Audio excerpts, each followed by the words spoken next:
rather than carefully maneuvering around it, DART instead decides to fire itself at the satellite. I suppose there was a moment when they realized that they'd actually hit the satellite. This is a high-profile and very expensive mission. It begs the question, what happened to the supposedly hyper-intelligent spacecraft? November 2015. NASA is building a new flagship space observatory, Hubble's successor, the James Webb Telescope. But when they reveal the incredible chassis that will hold the telescope together, the world is stunned to learn that it is constructed from a material unknown elsewhere on Earth. The NASA scientists came up with a material that has properties that have never been created before. They called it unobtainium.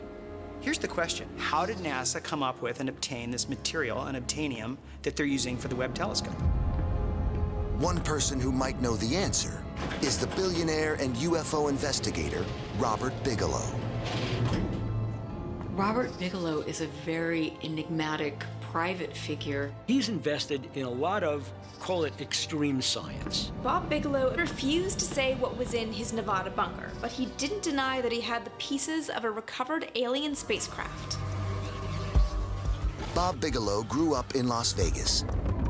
As a child, he watched in awe as mushroom clouds from atomic tests spiraled into the sky over the Nevada desert testing grounds. At that moment, he became obsessed with space, and he would acquire a vast fortune to indulge his passion.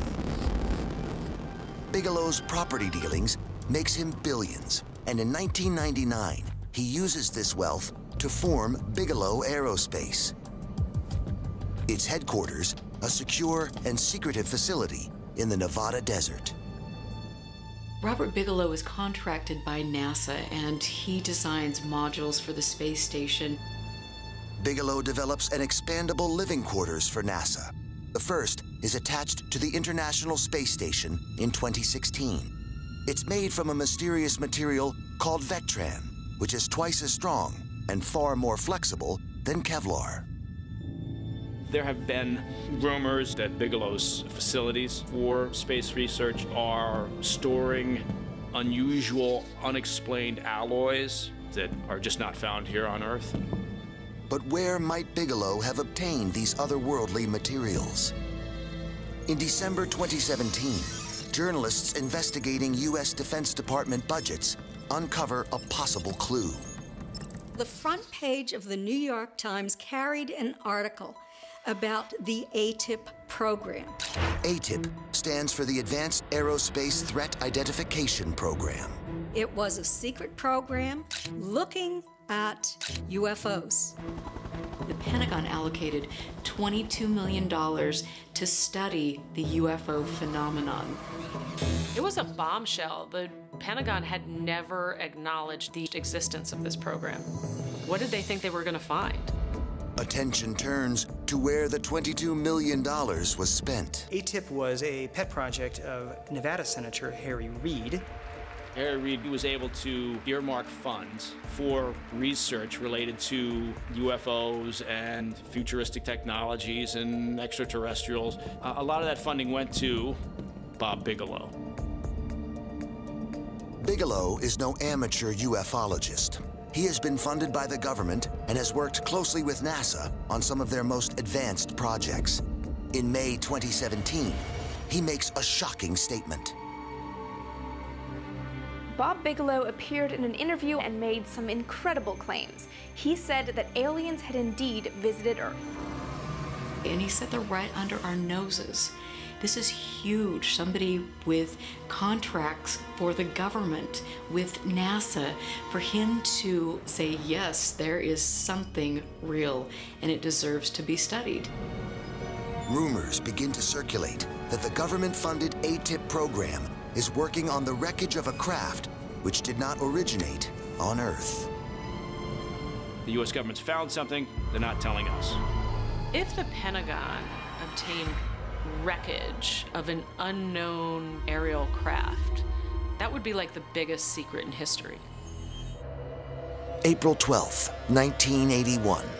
Astronauts Robert Crippen and John Young are about to get on board the world's most dangerous machine.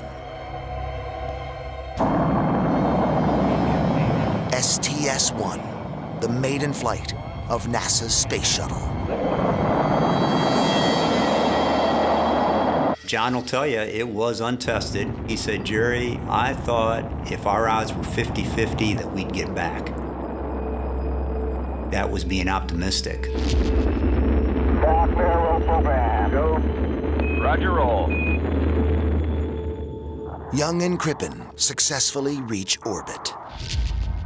This glorious moment of, wow, you know, I just sat on a rocket and I am in orbit. This is incredible. But the euphoria is short-lived. They looked through the window there in the back and they could see some tiles missing on some of the outer surfaces. It was very, very concerning. Off of the starboard pod, we do have a few tile missing off of 3 tile and some smaller pieces. Roger, Crip, we can see that good. The heat-resistant tiles protect the astronauts from being incinerated by the incredible 3,000-degree temperatures of re-entry. They're able to see the damage to the back of the shuttle. What they're not able to see is anything around the sides and underneath. The tiles on the underside of the shuttle are the most vital, as they bear the brunt of the heat. Without those protective tiles on the underside of the shuttle, it basically becomes a death trap. Neither the astronauts nor ground control can make out if the shuttle is doomed on re-entry or not. Houston has an impossible dilemma. You basically have 2 choices. You could stay in orbit, you're gonna run out of oxygen. The other would be re-enter and burn up on re-entry. Oxygen is running out when ground control suddenly makes what looks like a rash and reckless decision. The crew is given the authorization to go ahead for the deorbit burn. We're go for main and start. It looks like NASA is just taking a huge gamble with their lives. But what most observers don't know is that these pioneering NASA astronauts are not alone. During re-entry, the crew enters the ionization blackout, the point during re-entry where they can't talk to the ground. That's the scary part for the people in mission control. They're biting their fingernails and they're on the edge of their seats. For 15 minutes, there is silence at mission control. The more silence you have, the more you know something is going gravely wrong. Then... Hello there, Houston, Columbia's here. Young's voice crackles across the radio. Hello, Columbia, Houston's here. How do you read? The mission is a success, but observers want to know why Houston seemed to gamble so recklessly with the astronauts' lives. How did NASA know that the shuttle was safe to return to Earth on that re-entry? The official line from NASA is that long-range photography from sites in Florida and Hawaii was able to verify that there was no damage to the underside. But researchers soon uncover that this is not the truth. The cameras on the ground didn't have enough resolution to be able to tell whether there was damage. What information did they have to make a decision to go for it? There's a really big unknown here. Investigators analyzed the shuttle's flight plan and find Crippen and Young were asked to make a bizarre and inexplicable maneuver while out in space. Why do I still look perfect right on the nominal? Perhaps there is a clue. During the mission, astronauts were asked to invert the shuttle. Rolling the shuttle points the underside to a top-secret U.S. asset orbiting the Earth. NASA purposefully maneuvered the space shuttle such that its underside could be photographed by the latest spy satellite, Keyhole 11. Officially, this satellite does not exist. In 1981, the Keyhole satellites were the ultimate in ground observation. You had a very large mirror, 8 feet in diameter, so you were able to get incredible detail of ground objects. Top secret Keyhole 11 is designed to spy in ultra-close detail on the tyrannical Soviet Union's military maneuvers. This is the first American spy satellite to be able to take a photograph and transmit it down to Earth, so you had real-time imaging capability. Retargeting Keyhole 11 to look at the shuttle is a gamble for America, as it leaves the Pentagon temporarily blind to Soviet troop movements. It's a huge risk. The NRO satellite was in a polar orbit, and then the shuttle in its orbit was more equatorial. So they ended up figuring out a way to do this ballet act, if you will. The satellite and shuttle are speeding through space at 17,500 miles per hour in different directions. It's the mother of all moving targets. It'd be like standing on the sidelines and trying to hit a baseball at 100 miles per hour with a marble. Young and Crippen expertly maneuver the shuttle into position. The spy camera takes its shots. Mission Control downloads the pictures. The crazy thing is, it works. The NASA team can see the underside of the shuttle and determine that there is no damage to the heat shield. They ended up giving them the okay to come on home. Touchdown. Welcome home, Skipper. Welcome home, Columbia. Beautiful, beautiful. June 17th, 1952. Millionaires Row, Pasadena, California. The well-heeled neighborhood is rocked by an enormous explosion. The emergency crews rush to the scene and they find this absolute devastation. There's blood everywhere. There's the shattered body of a man on the floor. He's got a limb severed. He's just incredible injuries. The fatally wounded man is no ordinary Pasadena resident. This is NASA rocket pioneer, Jack Parsons. Jack Parsons, the co-founder of NASA's Jet Propulsion Labs. He was a genius. The things he invented started America off on the space race. But there's more to Jack Parsons than rocket science. After he's taken to hospital, they look around and they find this weird stuff. There are papers scattered all around, strange symbols, pentagrams. Something strange was going on. Jack Parsons didn't just believe in science, he believed in black magic. So you've got this guy who, in his day job, he's doing amazing, brilliant rocket science work. By night, he practiced weird occult magic. So you have to ask yourself, was it an accident? Was it a suicide? Or did the occult rituals work? Some believe they did.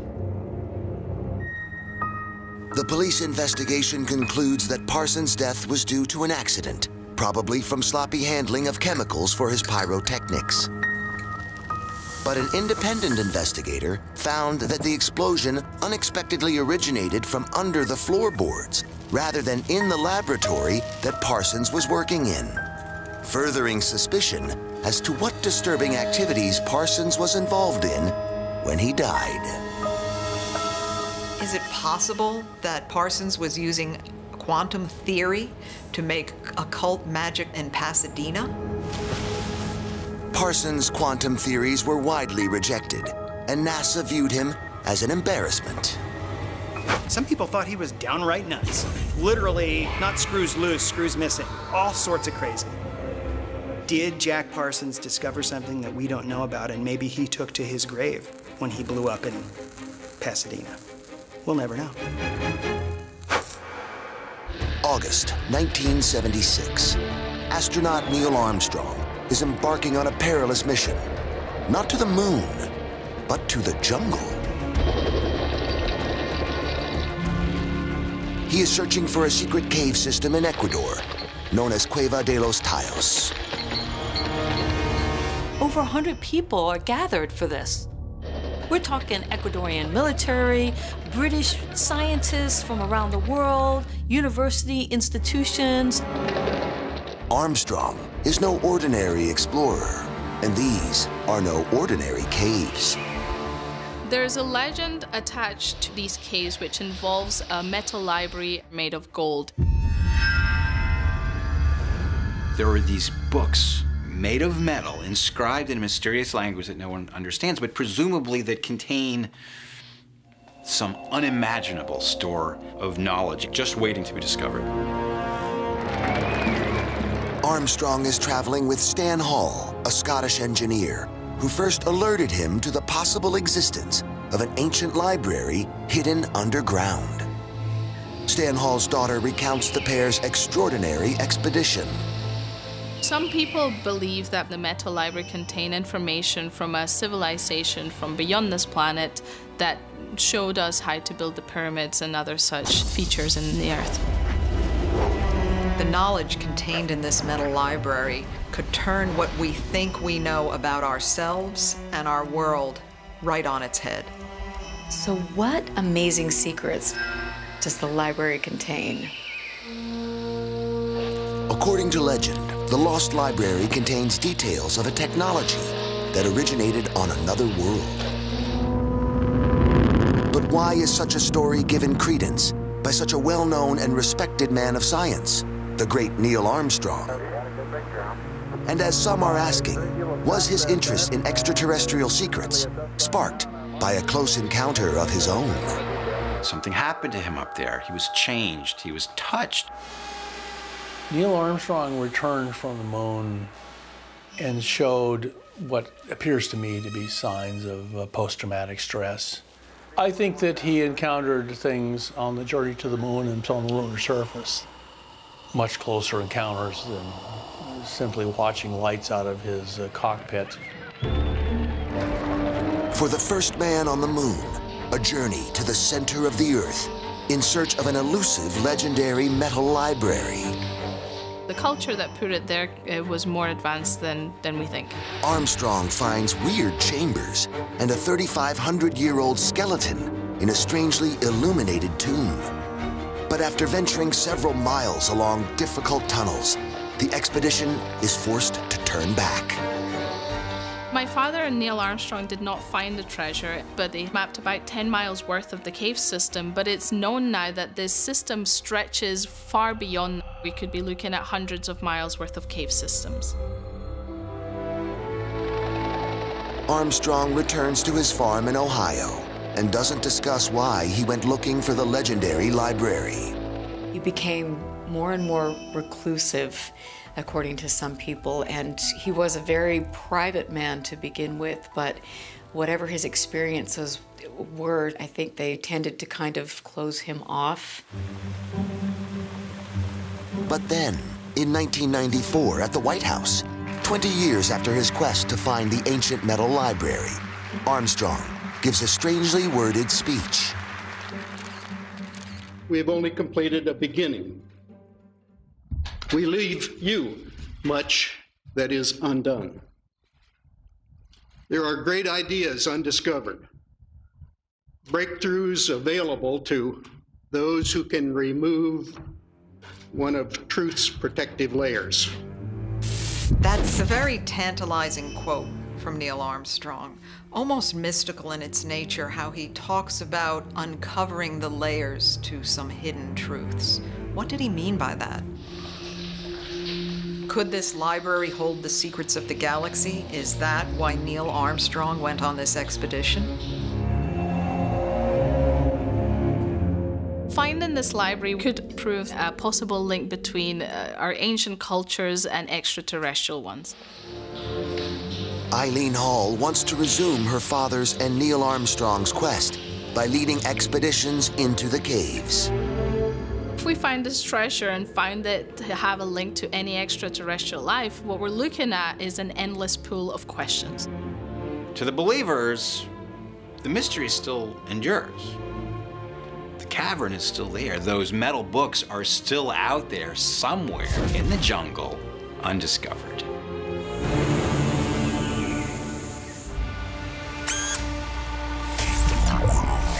April 15th, 2005. Vandenberg Air Force Base in California. NASA prepares to launch a new kind of spacecraft, piloted by a super-intelligent robot. The spaceship, in effect, has its own brain. It is called DART. DART, which stands for Demonstration of Autonomous Rendezvous Technology. This was a $100 million spacecraft designed to prove that you could do automatic docking without any human intervention. NASA wants this artificially intelligent craft to rendezvous with an orbiting satellite and maneuver around it.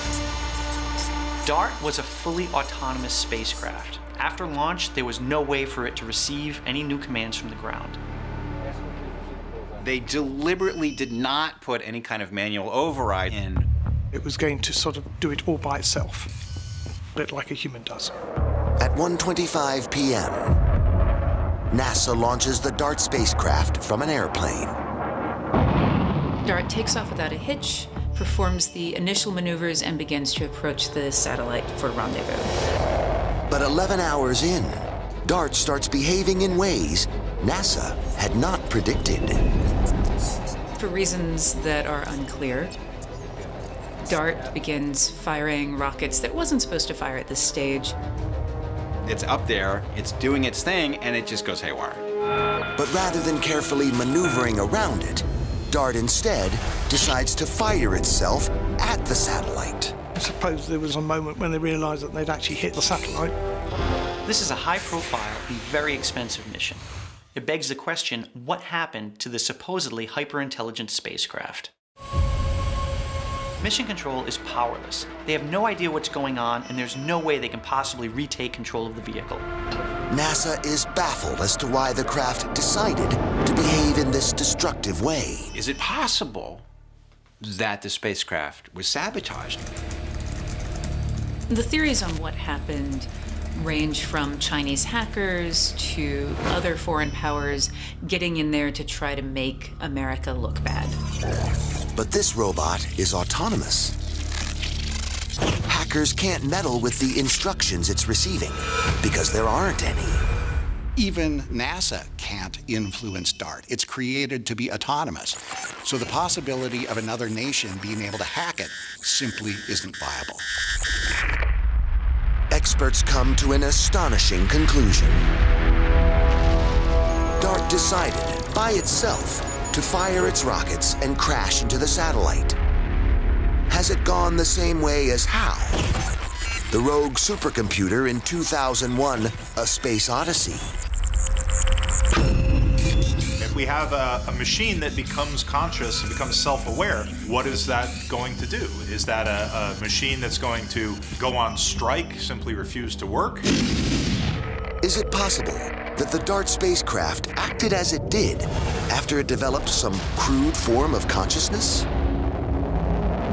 Imagine that you're a spacecraft. You become conscious. You exist. You are aware of your existence. And then you recognize in the immediate instant after that that you're a NASA spacecraft and your sole purpose is to dock with this other spacecraft, and then, like, that's it. In the future, we can't rule out the possibility of a super intelligent being saying to itself, there is no reason to live. I'm going to take actions to end myself and anything else I want. Either what you're talking about is a normal kind of failure of things that break and blow up, or maybe it didn't just break, maybe it was too good. Maybe it just started making decisions for itself. And DART is just the beginning. Terrifyingly, advanced artificial intelligence might soon play a major role in military technology on Earth.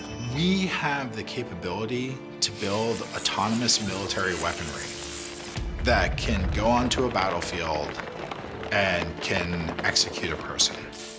But we don't have the capability to program in the moral and legal frameworks that are within our society as rules of engagement. So we can make very dangerous machines right now that have no moral code. The idea of machines making decisions, which can make decisions much more quickly than human beings can in the military. This is disturbing. When robots become self-aware, they may have an agenda completely different from our agenda. There are systems right now that you turn them on, you set them off, and they will shoot and kill human beings if they decide to. So we're there. We're already in that world. Now, have we built an AI that's sophisticated enough that it might want to actually destroy us? I don't think so. But I don't know. January 2019. China makes history.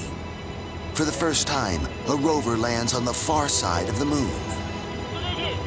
A triumph for Chinese space science. Or is it achieved with stolen American space science? China, it seems, has spies everywhere. They have agents in every major city, around every military base. They have agents around every NASA facility. In just 16 years since its first astronaut went into orbit, China has raced ahead of America and Russia, who used to be the only two players in the game. China is really aggressively expanding its foothold in space. One of the things you do when you have global ambitions, which the Chinese do, is the conquest of space. We'd been caught blindsided, really sort of caught with our pants down. When you see an advancement this rapid, you really start to take a look at how they did it, and you start to get concerned. China hasn't made giant leaps into space by playing by the rules. It's been stealing from its rivals, and the US space program is a prime target. And they even suspect there's a spy inside the space program itself. The United States needs to find that security hole and plug it. The FBI starts to look for leads and possible suspects. They find the name of a Chinese-born American, Dongfang Chung, who's assumed the American name Greg. He works for one of NASA's biggest contractors. He was a structural engineer for Rockwell and a structural engineer for Boeing, and what do both companies do? They build and maintain the shuttle fleet. Chung helped design the crew cabin of the doomed Space Shuttle Columbia and tests the fuselages of spacecraft. Important work, but doesn't make you a millionaire. Yet Chung has a large amount of money at his disposal. He's making about $60,000 a year, yet he has purchased multiple businesses, land, he has built a house on the land, paid for it with cash. It doesn't add up for how much he's making. The FBI begins to monitor Chung's movements. Chung leaves his house carrying what will turn out to be diplomatic pouches. He drives 400 miles to San Francisco and pays a visit to the Chinese consulate. That is not normal behavior for a structural engineer. What is Chung carrying in those diplomatic pouches? In the dead of night, agents look through his trash cans. What they discover, slipped in between pages of Chinese language newspapers, are highly sensitive technological documents from Rockwell and Boeing. The documents have got some letters like OV and STS. Well, that stands for Orbiting Vehicle and Space Transportation System. It's shuttle technology. The spy hunters make their move. They confront Chung. The Chinese engineer flatly denies that he is passing space secrets to the Chinese. The FBI knows that they have to crack this guy. The investigators have evidence. A letter addressed to Chung from a top aviation official in China. It actually says that the Chinese government plans to build an Earth-orbiting space station, and they want Chung to gather any relevant technological information. But this is America. According to the letter of the law, the feds need irrefutable evidence that Chung has passed on secrets, and they can't raid embassies or start searching diplomatic bags. While the letter asks Chung to steal secrets, the FBI still needs to find proof that he's actually done it. FBI agents search the home of suspected Chinese spy, Greg Chung. But they find nothing. The house has been scrubbed clean, and there are no technical documents relating to space science.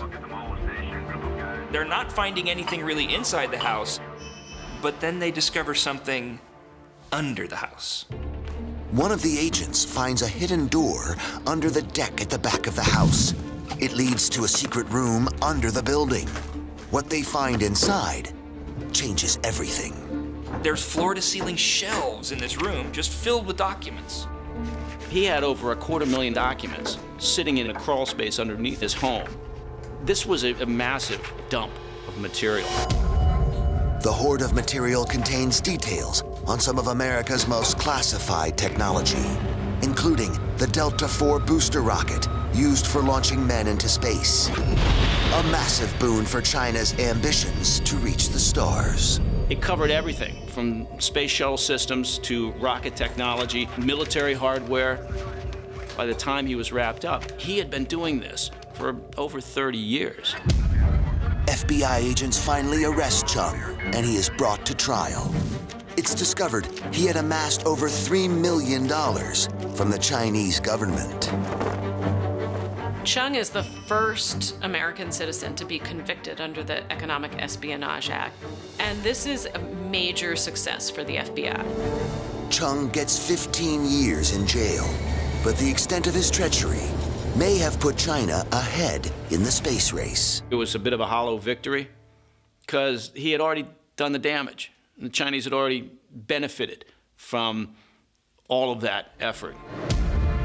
China appears poised to achieve some kind of milestone in space before the US does. It would kind of be like a Sputnik moment relived.